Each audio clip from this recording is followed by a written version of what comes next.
In Somalia, mental health is one of the biggest public health challenges for the country.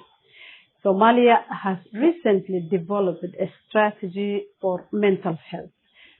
We train health workers in the health facilities, in the primary health care, to address those issues.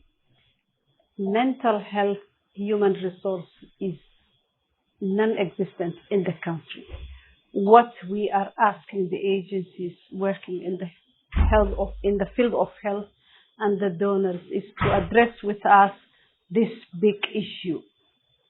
Somalia has been focusing on this issue for some time, but mainly there were no funds for the mental health, as we only concentrate on other issues with the donors like maternal and child health.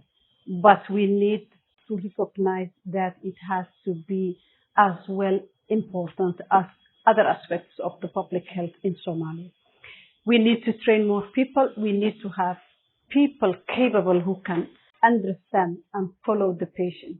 I insist and I ask and I urge all our friends, whether donors or agencies helping us in the mental health, in the health in Somalia, to come together and discuss with us and come with solutions for this problem. The theme of this year, 2019, is suicide, which is another issue that has biggest effects on the public health of the people. We hope to do better, and together we will be very strong. Thank you.